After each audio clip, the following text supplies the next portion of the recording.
అందరికీ నమస్తే. నాగర్ కర్నూలుకి వచ్చాం మనం. నాగర్ కర్నూలులో 2 నెలల పసిపాపని కొంతమంది దుర్మార్గులు కలిసి కాలితో తన్ని చంపేసిన ఘటన ఈ నాగర్ కర్నూలులో చోటు చేసుకుంది. అత్యంత నాటకీయ పరిణామాలు, డ్రామాలు. చివరికి ఎస్పీ కూడా కొద్దిసేపటి క్రితం ప్రెస్ మీట్ పెట్టి మొత్తం ఈ వ్యవహారాన్ని మెషప్ చేసే ప్రయత్నం చేస్తున్నారు. ఆయనకి తెలుగు రాదు, జర్నలిస్టులు అడిగినా కూడా ఆయన అర్థం చేసుకోలేడు. జస్ట్ ఇంతకుముందే సమయం 3:30 అవుతుంది. ఇప్పుడు ఇవాళ 1:30-2 గంటలకు ఆయన ప్రెస్ మీట్ పెట్టిండు. మా ముందు ఇప్పుడు ఎవరైతే బాధిత కుటుంబం ఉందో, మౌనిక, భర్త గణేష్, వాళ్ళ ఫ్యామిలీ ఉంది. ఒకవైపున రోడ్డు మీద పెద్ద ధర్నా దీక్ష కంటిన్యూ అవుతూనే ఉంది. రకరకాలుగా వాళ్ళని ప్రలోభపెట్టి ఇంకొక రకంగా దీన్ని మూసేసే ప్రయత్నం జరుగుతున్నది.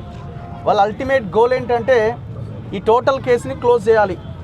ఏదో రకంగా వీళ్ళని సైలెంట్ చేస్తే ఈ టోటల్ కేసు క్లోజ్ అవుతుంది. కానీ ఎవడైతే తప్పు చేసిండో వాళ్ళని శిక్షించడానికి మాత్రం, వాళ్ళ మీద మర్డర్ కేసు పెట్టడానికి మాత్రం ఈ రాజ్యం వెనకడుగేస్తున్నది చాలా క్లియర్గా. ఎంత దారుణం అంటే మొన్న డిఎస్పీ మాట్లాడిండు, ఇవాళ ఎస్పీ ప్రెస్ మీట్ ఎందుకు పెట్టిండు అంటే మొన్న డిఎస్పీ మాట్లాడిన దానికి ఇవాళ కౌంటర్ వచ్చింది, ఒక వీడియో. అసలు ఆ పాప టెంపుల్ దగ్గర లేనే లేదు, పక్కన ఉన్న వాళ్ళు చెప్పిరని డిఎస్పీ ఆయన ఎవరో శ్రీనివాసులట ఆయన ఎండార్స్ చేసేసిండు. ఈయన గతంలో కొల్లాపూర్ మొలనేనపల్లి సంథింగ్ మొలచింతపల్లి కేసులో కూడా టోటల్ నిందితులందరినీ సైడ్ చేసి బాధితులకు అన్యాయం చేసిన దాంట్లో ఈ శ్రీనివాసులు అనే డిఎస్పీ మొట్టమొదటి ముద్దాయి. ఈ కేసును కూడా ఆయనకే దాదాపు అప్పగించినట్టు కనబడుతున్నది. సో ఈ కేసు కూడా దాదాపుగా ఆయనకే ఇచ్చినట్టు కనబడుతున్నది.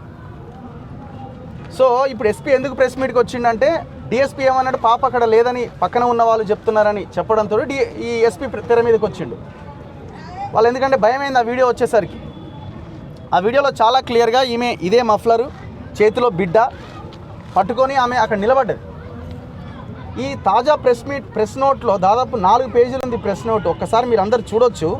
ఈ 4 పేజీల ప్రెస్ నోట్లో ఎంత దుర్మార్గం అంటే వీళ్ళు 2024 సంవత్సరంలోనట గణేష్ అనే ఈ భర్త ఈయనకు మధ్య గొడవ జరిగిందట.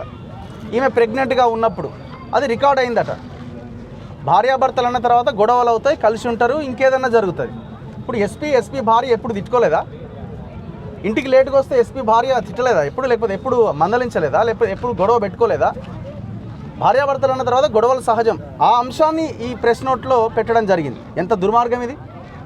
అండ్ ఇంకోటి, ఎవరైతే శ్రీనివాసరెడ్డి ఉన్నాడో శ్రీనివాసరెడ్డి మీద దాడి జరిగింది అని ఇందులో స్టేట్మెంట్, గణేష్ మీద దాడి జరిగింది అని ఈయన ఆరోపిస్తున్నాడట. మళ్ళీ అందులోనే అంటే ఇదేమో ఆరోపణ, అదేమో ఎస్పీ పోలీసు డిపార్ట్మెంటే ఎండార్స్ చేస్తున్నది దాన్ని. ఈ రకంగా మాట్లాడుకుంటూ వెళ్తే అన్ని పచ్చి బూతులు ఉన్నాయి ఇందులో. చివరికి వీళ్ళు ఏం చేస్తున్నారంటే పాప యొక్క హెల్త్ బాగాలేదు, ఆమె ప్రీమెచ్యూర్ బేబీ, 31st వీక్లోనే ఆమె డెలివరీ అయింది, 31st వీక్లో ఆ పాప జన్మించింది. కాబట్టి వాళ్ళకి రకరకాల ఇష్యూస్ ఉన్నాయి ఆ పాపకి. అసలు మీ ఇన్వెస్టిగేషను ఇప్పుడు ఆ పాప బతికుండంగానే కదా టెంపుల్ దగ్గరికి తీసుకొచ్చింది.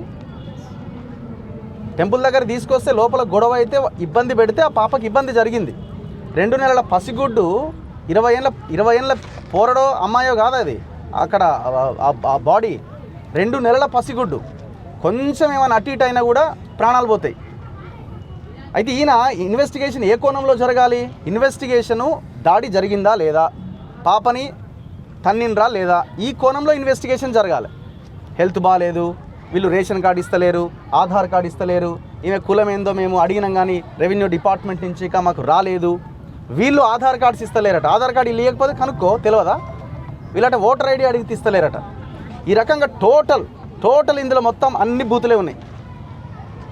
అంటే టోటల్ కేసుని తప్పుదారి పట్టించే ప్రయత్నం చేస్తున్నారు అని చెప్పడానికి ఇంతకు మించిన నిదర్శనం ఇంకొకటి లేదు.